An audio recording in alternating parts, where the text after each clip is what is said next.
Wonderful Monday evening, 6:21. To God be the glory for the ending of another beautiful day that the Lord hath made. Hopefully you were able to enjoy yourself and the blessings of the Lord. We are in the 12th chapter of 2nd Chronicles, and because of today's date, we would be in the reverse of 12. You have the 21st chapter of Proverbs. So I'm going to toss it to Timotheus first because he read and he got something out of the passage. So which number spoke to you, son? 4. Okay. 4 says, a high look and a proud heart and the plowing of the wicked is sin. Haughty eyes and a proud heart, the unplowed field of wicked produce sin. I like Produce that. what? Sin. I like that because that's important to be humble and to be open to advice from people so that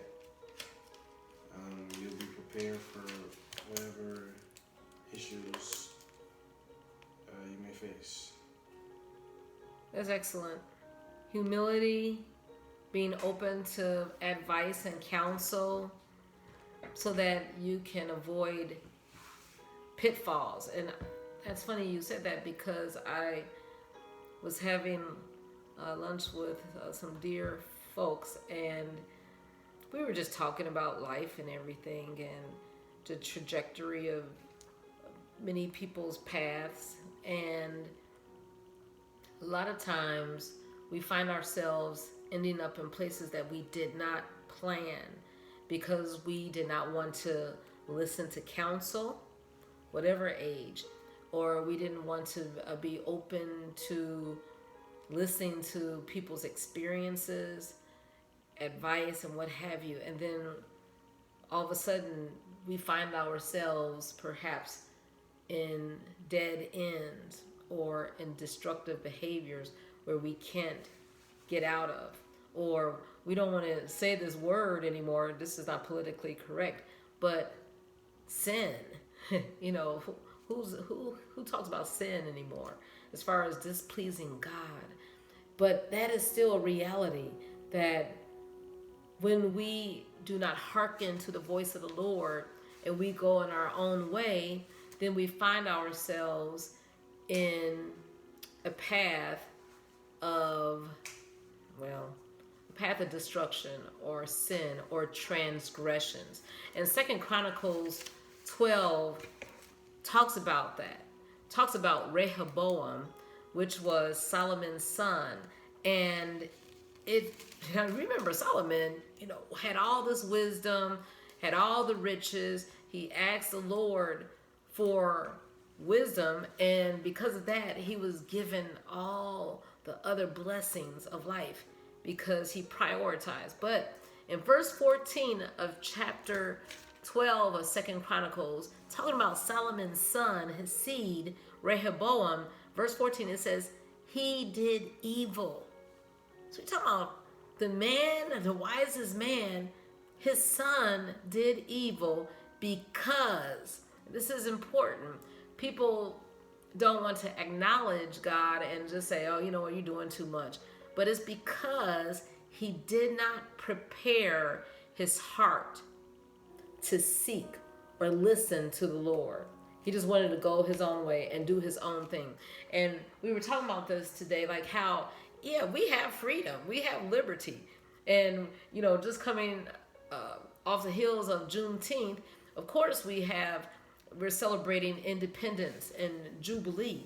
But we're talking about freedom from sin, freedom from that will keep us bound and miserable and in addictions where we don't have I help it.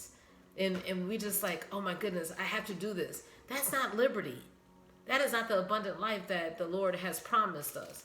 And in 2nd Chronicles 12, again, talking about Rehoboam, it says in verse 2, the last sentence, it says, because they had transgressed.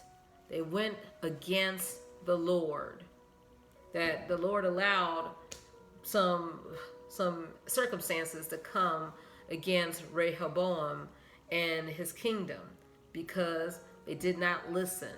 And also it says that in verse 5, then came Shemaiah, he was the prophet to Rehoboam and to the princes.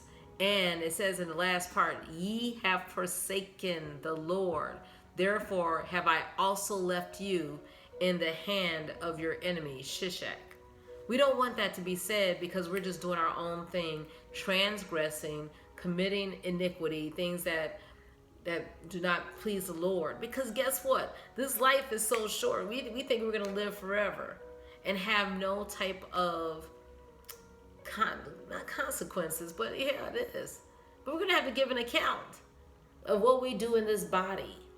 And we think that we're invincible and we're going to stay here forever. Don't we know that this is just a pit stop?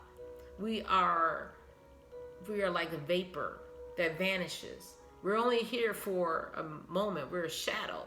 So let's not think like, oh, we're going to be here eternity in earth. No.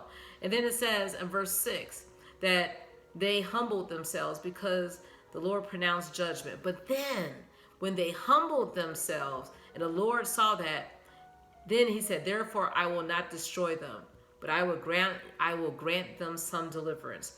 We want that from the Lord today because a lot of us are bound in addictions and things that we did not plan to be. And we want the deliverance of the Lord. And the Lord promises to do that when we humble ourselves. All right. Have a good evening in true freedom.